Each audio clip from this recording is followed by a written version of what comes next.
This is the Silvertips Time Machine Podcast. Here's your host, Keith Gerhart. It's over! Look at that! Hockey game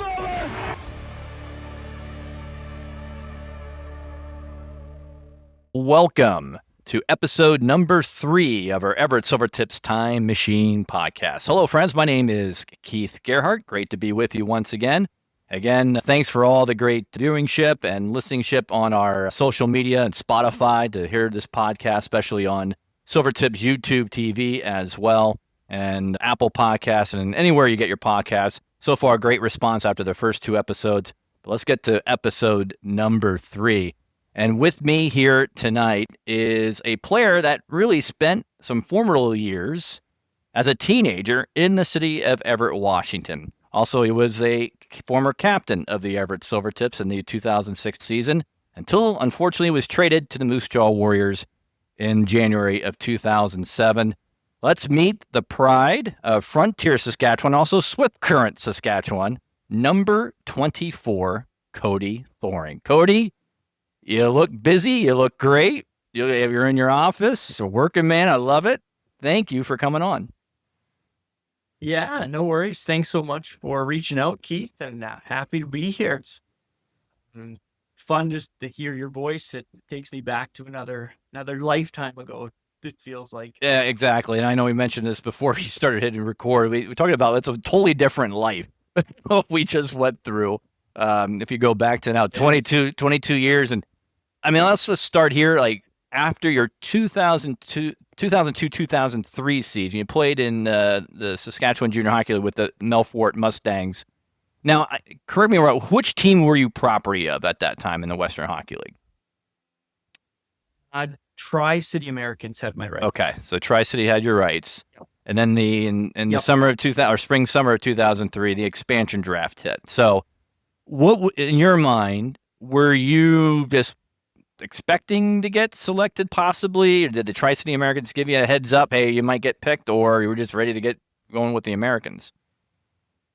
No, I wasn't expecting it at all. I think a couple days before the draft, my brother, who had played for the Broncos and the Vancouver Giants, had made kind of an offhand comment. Wouldn't it be funny if the Silvertips picked you up in the expansion draft? And that was kind of it. And then sure enough, a couple days later, I called from Doug Sotart saying that I was drafted or picked up on the expansion team. And we just laughed. And Clay, brother who played Vancouver Giants, their expansion year, kind of gave me a pat on the back and said, well, good luck, go enjoy it. You're probably not going to win very many games. Just from his experience in Vancouver, wasn't great. We sure changed a few people's minds with that first year. Yeah. But back to your question, no, I wasn't expecting it. I hadn't heard from, I think it was Bob Torrey was our GM there in Tri-Cities. He called me later. But no, I was shocked. Right. And I know going into that year, I remember, I think it was towards the summer or late spring, early summer, where all the kind of the players that were selected in the expansion draft came to Everett, just kind of did a little workout in, nothing with hockey-wise, just some dry land training, things like meet the coaches, just get familiar with the town. Did you know, I know Riley mentioned it, he didn't really know anybody. Were you in the same boat as Riley was? Similar, I guess. So just the year before I actually played AAA midget, I was with Melfort, but I only got to play a couple games with them. And so I was coming from AAA midget to this junior team. I was in awe. Knew Love and Harvey, played with the Broncos, so I was watching them from behind the glass the year before, kind of idolizing these guys. And then I'm at the Mariners game, sitting next to them, teammates with them. I was, I don't know, I don't want to say in shock, but I was in awe from day one. I couldn't believe I was getting to, live out this dream that I always wanted to. I think I flew with Mark Kress. But I didn't know him before that. We played our minor hockey against each other, but I didn't know anybody personally. No. Yeah, and then as the season went on, training camp, preseason, here we go, and then also you're still going to school as well. So So you went to Everett High School, and I know it probably helped that you guys, the players that were in high school, helped get the word out a little bit on the hockey teams. Like, hey, we're here with the hockey team, and and I know our fan base it was kind of mixed. It was a newer hockey fan base, which was always a little surprising when I first got into town. But talk about just when you first stepped in the halls of Everett High School. Yeah, it's hard for me to. I mean, it's all perspective. I didn't have any other perspective of playing junior hockey, so I knew as time went on that this wasn't normal. But I remember getting to high school and we were instant celebrities. Mm. People didn't know much about ice hockey. These Canadian kids coming up here. I remember so many teachers were so generous and gracious to us. And, when we get in at 4 or 5 in the morning from a bus trip and you're off to school at 8 o'clock, looking pretty haggard. I know they took it easy on that. But yeah, we made lots of friends through the school, spread the word. I'm sure there was a lot of kids who, I think Riley had mentioned this, or you kids go home, tell their parents look at doing something new and fun and let's go check it out. Yeah. And I think the community aspect was big. And that's in a way, it was kind of part of the community too, but being within, the student body and everything there. I have to ask, as married to a current teacher, was there a special teacher at Everett High School that you, that kind of helped you out through your high school years at all? Oh man, yeah. There's one that stands out. Addie Smith, I Mhm. believe was her name. I don't remember what she taught, but when I left at the end of grade 12 to go back and graduate in Swift Current, when our season ended there, she got everyone to sign a yearbook and sent it to me, Mm-hmm. mailed it out to me. And just obviously, as I get older, those little things mean even more. So yeah, thanks, Addie, if you're listening.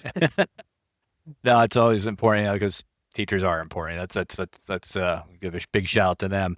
All right, let's go to the first season. All right, 2003, 2004.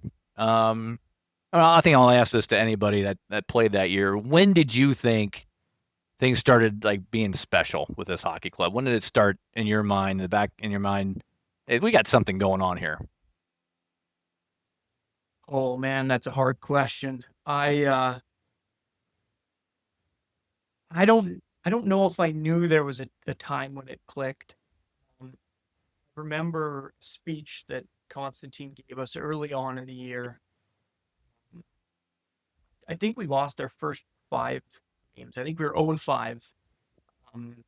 And we didn't lose another 2 games in a row for the rest of the season until Medicine Hat beat us out. Yeah. But I just remember a speech at the beginning of the year where he told us that if we want it bad enough, we can do it. We're a bunch of players that can play as a team better than anybody else.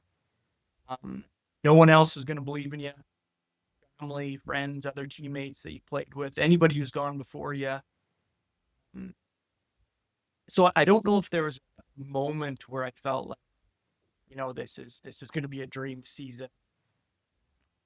Maybe some of the older guys that year could sense something different. Being a 17-year-old, first time in the league, I was more taking it in than analyzing it. Yeah, I don't know when I went where, if I have a spot. Yeah. Well, let me think about it. I mean, in your really first full year in the Western Hockey, you played 35 games in that first season, 19 playoff games. So if you think, I mean, heck, it was probably a really good thing that maybe you got picked up in the expansion draft. You get to play a little bit of a better role, maybe what you maybe had in Tri-City. Oh, very much so. Yeah, when I got drafted by Tri-Cities, I was behind. I was drafted in the 3rd round. First 2 rounds, they took defensemen, Festerling and Logan Stevenson, who were both phenomenal defense. So I do believe that I was picked up in that expansion draft. It was the best thing for me. Yeah. And then I think just the type of role that Coach Mechanic put me in, and he wanted to see me play, fit well, and I loved it. Yeah.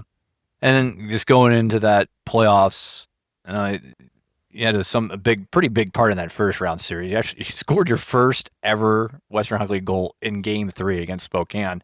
But I want to flash back to basically Game 1 against Spokane. I just looking back on the, I have all the DVDs from my years there that Jay put together, and just going back to highlights.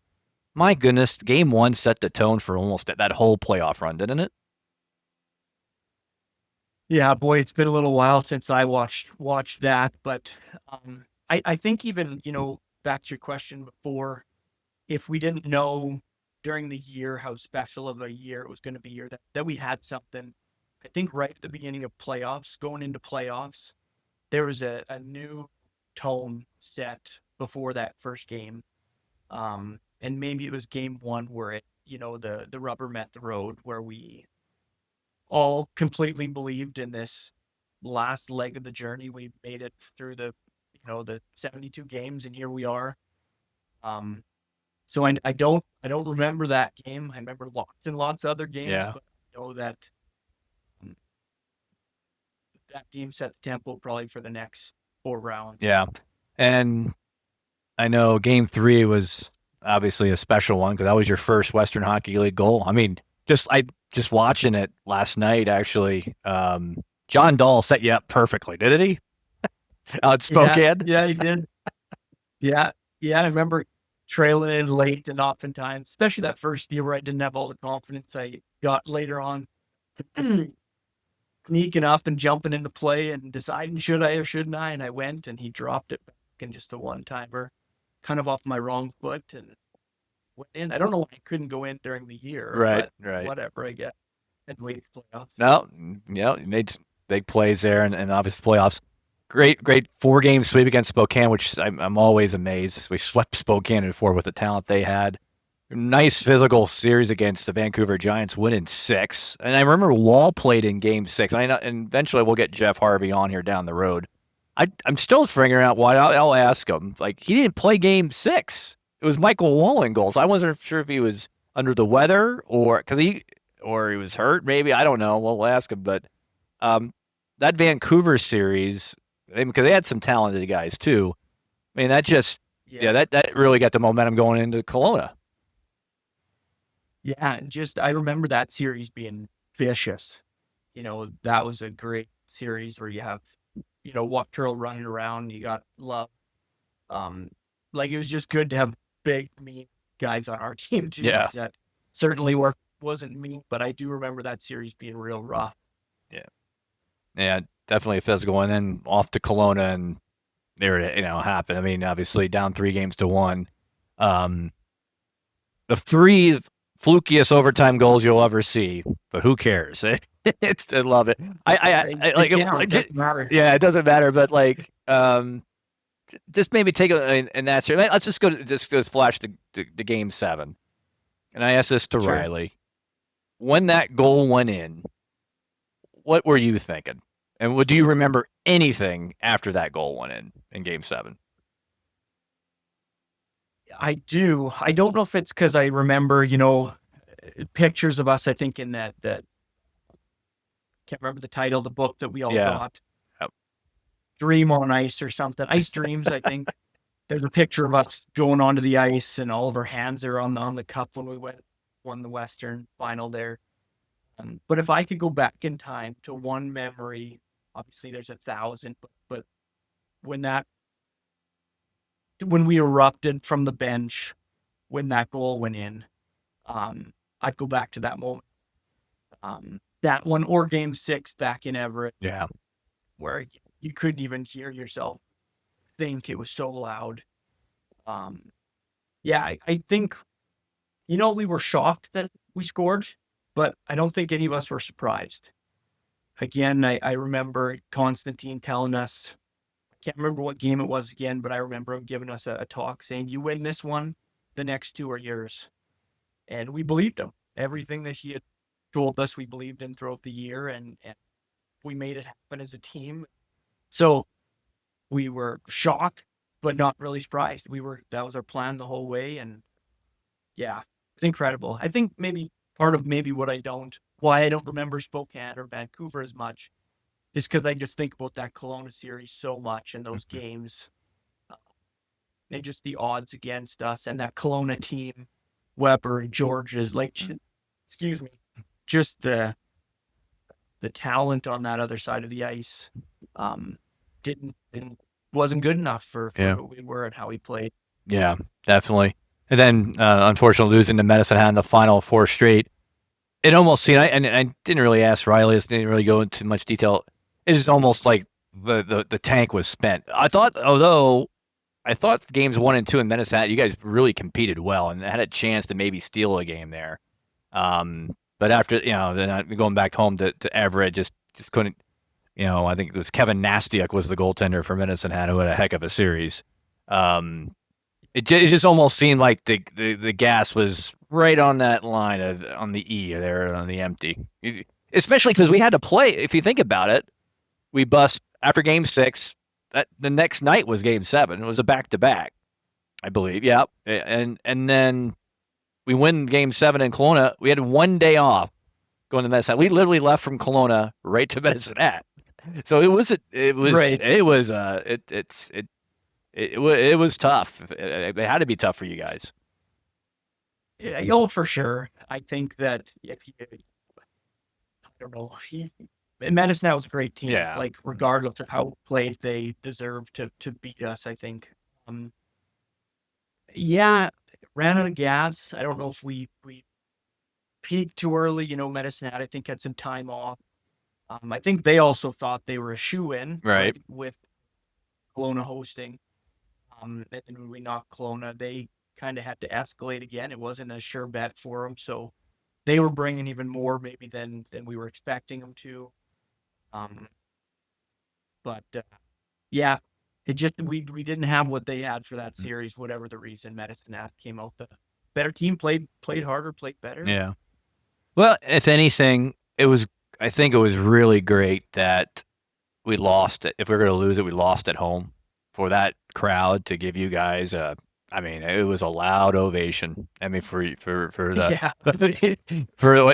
in a losing effort. I mean, do you remember that last game? How that just, and then in the dressing room afterwards.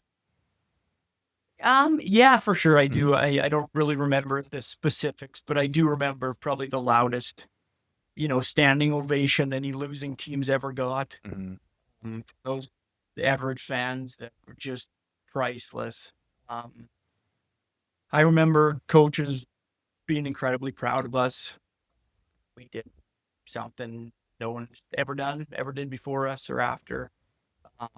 And so it was my first year. A couple of the older guys, it was maybe a little heavier, a little harder to handle, being the end of their career. But yeah, if there is a great way to go out, it was a great way to go out back in Everett. Yeah.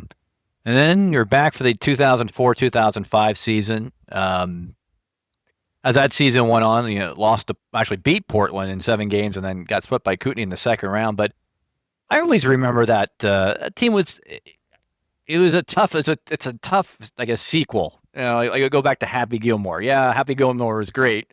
Happy Gilmore 2, I was still entertaining. It was fine. But it's kind of like that second season for the Silvertips. It was still good. Maybe not not great, but it's like kind of building up for the 2 years after that. You knew it was coming. Right. But that 04-05 season, man, that was a gutsy playoff win against Portland because they had Brandon Dubinsky. It was, if you think about it, it's a very unsung series win for you guys. Yeah, and I remember it felt long, stretched out. It felt like a long series. And that whole year was kind of in the shadow of our big year before. Expectations were so high. It didn't. I don't think the fan support waned at all. No. They were still all in, win, lose, or draw. But yeah, it was definitely a different season, different feel coming into that next season. Did you feel, I always wanted to ask this, did you guys feel the hate from other fans in the U.S. division, just in general? Or just in general from just being the new kids, especially that first year? They had to be jealous. There had to be so much jealousy, fan base wise, in the U.S. division, and maybe some other rival, maybe Vancouver to a certain extent, in Canada. But did you guys feel it as well on the ice? I don't know if I could say any more than just normal hatred from Yeah. other teams. Yeah. I can't say there's any fans that were, disrespectful or any hatred towards us for our previous year. Um, no, I think just when you win or when you've done something, people are out to get you, kind of knock you down a peg, prove you maybe got lucky. So maybe we felt more of that. Just teams brought their 8 games playing against us. Yeah, and I think too, and now today has probably set the whole rivalry up. How is it now today? I mean, I think Everett Portland's still a battle. Everett Seattle is still a battle. Tri-City Spokane probably still battles. Vancouver, now Victoria, it's Wenatchee, now they're in there. That's probably battles, but like the foundation of those rivalries are probably from those teams you were on. I think so, and I think just the way the league's set up, where you play your division rival so many times, you get to know them better than anybody else. So you start to focus on their strengths, which frustrates them more. They're doing the same to you. So you learn to develop a healthy hatred for each other because they're getting better at playing you and you're getting better at playing them. And I'm proud we set the tone early. Yeah. And after that 04-05 season, coming back for season 3, 05-06, and that 2005-2006 season, it's at times I think, compare that to the 06-07 team, I almost felt they were just it's very tough to kind of to say who was better or not. But man, that 05-06 team, it was really good for the Silvertips. That was a really good team. Just got beat by a team like the Vancouver Giants that was just on a mission. But that 2005-2006 team, that was a fun year. I enjoyed those games a lot. Yeah, and I think that was the year, if I'm recalling correctly, it felt a little different. Like it was quite a bit more offensive. Yes. Like we had some higher scoring games that year. A few guys who put up some big numbers, which, those first year for sure, very defensive. Second year, maybe a little bit more, but that third year felt, for me, that 05-06 season, it was more highlight reel stuff. Yeah, and the guys Peter Mueller, John Lammers, Zach Hamill, Leland Irving started coming a little bit like in his own a little bit, and because of those, Brady Calla and Andre Fiala. Gosh, we can go on and on. I mean, my goodness, and then a couple of tweaks and a couple of trades here and there. It was a really good squad. Unfortunately, I think Leland got banged up, I think, in that series against Vancouver, if I remember right, in the second round. Actually, third round in the Western Conference Final. I remember Jason Francouz had a goal that I think it was in Game 5 against the Kelowna Rockets at the Everett Event Center. There was another loud moment in that building. He just, with about a minute left or whatever, to take the lead. And I mean, that one just made my voice screech again. But it's just like, I don't know how many screeching moments I have, but that was one of them. That was a fun playoff run. Yeah. It was just. Yeah, and I think. Sorry, go ahead. No, you're good. You're good. Yep, you're good. I was just going to say that I think that 05-06 season too, kind of, like you said, there's a few younger guys that really set the foundation for that next year, that 06-07. There was, some more of us older guys, but we had 4 or 5 young guys that by the end of the season really got their feet under them and confidence. And, were better than us older guys by the end of the year. And so that 06-07, they came out just flying. Yeah. And I want to get to that, because you were with the team. If you think about it, you were with the team for 4 seasons, and it's like really pivotal moments in your life. If you think about it, like 17, 18, 19, to a certain extent, 20. I mean, and it was happening in the city of Everett, I mean, what does that mean to you? I mean, just looking back at those 4 years, you grew as a person, you grew as a hockey player, you became a leader, you gained some valuable leadership skills along the way, right? What's helping you now in today's world. But what did those 4 years mean to you in Everett, just for as you, Cody Thoring, and as far as, what you learned as a person? Yeah, I mean, you basically summed it up there from 17 to 20, such a pivotal time in a young guy's life. At the time, you don't realize it. No one does. Mm-hmm. I had some phenomenal people there. I think of our chaplain, Brian Harple from the tips there from Everett. Like I said, some teachers, my billets, Dick Bat Jones and Patrick Carey, Tyler Torrey, the Smiths. I mean, that they became a second family to me. I started to spend even the summers out there. My dad didn't love that. I wasn't back on the farm helping farm, but yeah, I really grew up. I learned independence when I was there, responsibility. I couldn't put into words what that time meant for me. I've kept in really good touch with my billet family. They're the Smiths. When their kids were, I think, 2 and 4 when I moved in. Mm-hmm. The 2-year-old just graduated from university now. Oh my goodness. A couple of years ago. And so it's indescribable. Our conversations that I have with them, though, we kind of relive memory lane, and these moments maybe that seemed insignificant at the time, I can look back, really shaped who I am, my career as an HR professional, on the ice, off the ice, interacting with the public. I can't put it into words. I'm so thankful for that time. It was such a special time. I relive it. I tell my children about it. My wife's sick of hearing about it. She was a big part of it when I was there too. But yeah, it was incredible, and I'm so thankful for every bit of it. Yeah. And let's go to that 06, 07 team. Great team. Just unfortunately just couldn't, I think they just had a bad series against Prince George. But before that, obviously, a trade happened. Let's get to it. But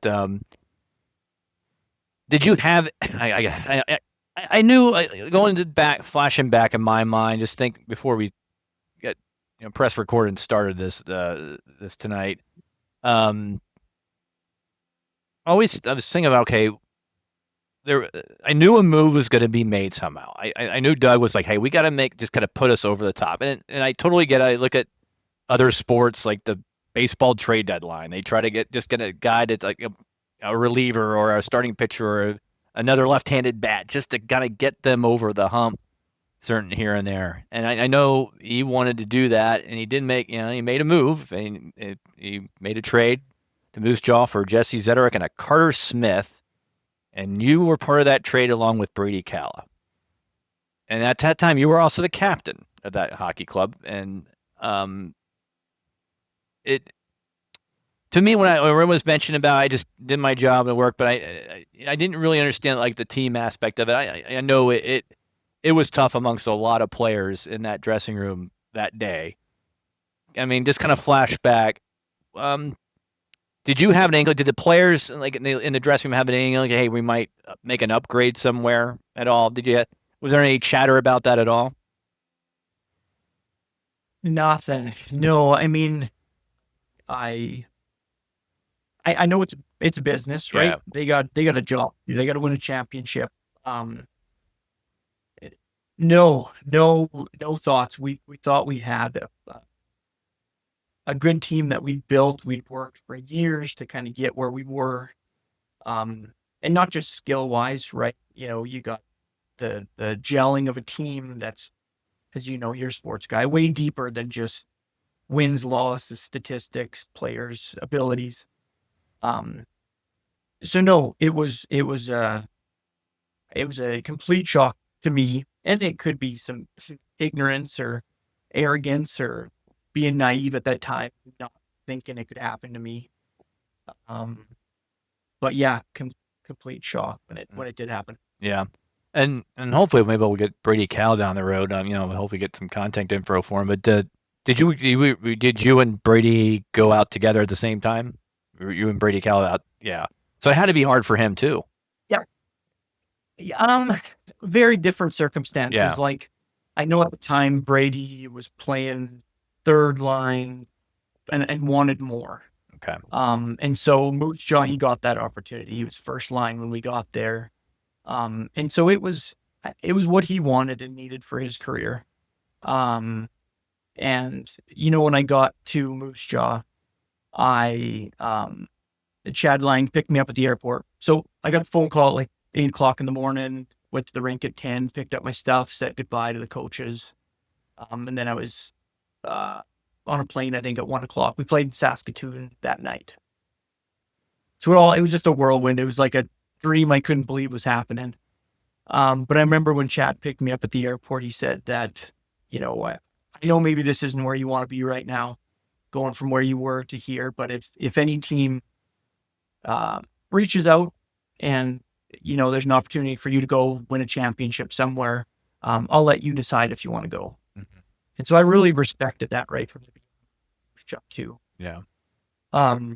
But I've obviously thought lots about trade for years and years. Oh my gosh. Yeah. Yeah. And I have no hard feelings. I there's nothing there. It's business. I moved on. I loved my time in Moose Jaw. I had such a good time getting to know Brady even better. We lived together with our billet family, so we got extra close. And we got to be leaders of that team, which was fun going. When we got there, they were 18 points out of playoffs, not a sniff.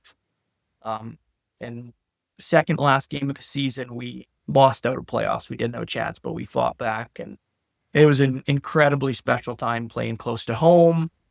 And so, again, as we get older, we kind of look back at all these moments, and at the time, I would have given anything for that not to have happened. But where I am now, I don't think I'd trade it. Yeah. I had such a special time and close to home. My parents came to the rest of my WHL career. I got injured there near the end of the year, and they were there for me. So it's all part of God's plan. I have no question there. Yeah. Had to be the toughest goodbye in Everett, huh? Amongst your teammates, billet family. It had to be. That had to be. I can't imagine. Yeah, and just the saying goodbye to my teammates was one thing. It was I just say bye to my family there that I lived with for 4 years. These two kids that really didn't understand what was happening. I've been their big brother for 3 years. And I remember, obviously, it happened super fast. Trade happened. Go to the rink, pack your stuff. And they drove me up to Abbotsford. They left work and came home, picked me up, and the kids, they pulled them out of school, and they all drove me. And I remember just Tori, the little girl at the time, holding my hand at the back seat, just crying, but not really getting it. Mm-hmm. So I got some really nice messages from the guys, and kind of got to close all those relationships. So it went good, but it's a hard part of the sport that maybe you don't think about so much until you're in those shoes. And it was some hard goodbyes, saying goodbye to coaches too when I got to the rink to pack up my gear, and Hammer and Stucky, and there's some pretty deep relationships. Spend a lot of time with these people, and then within a couple hours it's all changed. Yeah, just like that. Just a phone call and onto a plane, and here we go. And that's the thing. I know a lot of fans like this. This it's not like the NCAA where you're there for 4 years or you transfer or whatever. This is like legit like NHL. You can get traded for a draft pick or a future draft pick. You get traded for another player. I mean, this is like big boy hockey, and it's really like. Yeah, it's fun to trade deadline. It's like it's like, oh, who do you get? You bolster this team, but behind the scenes, it's a total different story. Yeah, and it's a brotherhood. You guys go to battle every day, and so it's more than just a teammate. It's hard to explain. If you played on a competitive sport, you'll get it to a certain extent. I mean, we traveled 24 hours on a bus together, and 13 hours, once a week it felt like, to one of the other U.S. division teams, and you go to high school together, and some guys live together. And so, yeah, you build a super close bond, and then there's the hockey element of it. I mean, this was my final kick at the can. This was it. And so that part's been hard for me to, and not anymore. Again, like I said, I've moved on, but for a long time, it was a hard pill to swallow that that opportunity kind of came and went. Yeah, and Yeah. after Moose Jaw, I know you mentioned you had an injury there. I know you went to the University of Regina. Was there any aspirations of going play in the minor leagues or a pro at all, or were you thinking University of Regina or some university, no matter what? Yeah, university, no matter what. I didn't get any offers right after junior. I had to figure out which school to go to. My girlfriend at the time, wife now, went to the U of R. And my brother went there, who was 5 years older than me, so we got to play together for the first time ever in my first year in his last. After university, my last year, right before my finals, I had talked with a few CHL teams and one East Coast team potentially to go down for their playoff run. But I can't even remember why. It wasn't worth it. I couldn't change my final schedule. After university, I contemplated going over to England, maybe do my master's over there, play some hockey, or go to Australia. I know a couple guys who did that. But I was married after I finished university. I'd been married for a couple of years, and it was kind of time to move on. Yeah. Quit living the dream, reality, right there knocking on the door. So hung them up there. Yeah.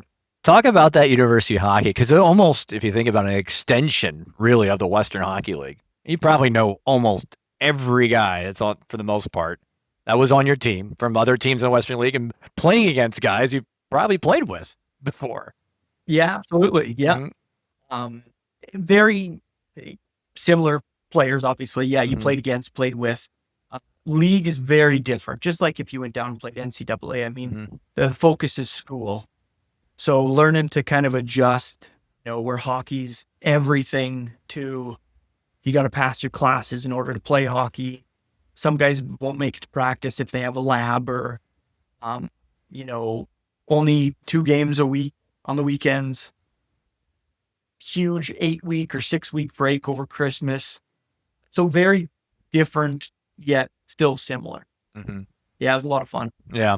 And I know, talk about the education aspect. I mean, it's exactly kind of like the picture perfect of a Western Hockey League player. If they didn't, want to go pro, you had 4 years of school. That was pretty much all set for you. Done, paid, done, everything. I mean, that program to this day, I know it's totally changed now with the NCAA, which in a way that can help different routes for other players as well. But to this day, it's one of the best things in the Canadian Hockey League, no matter where you're at up there.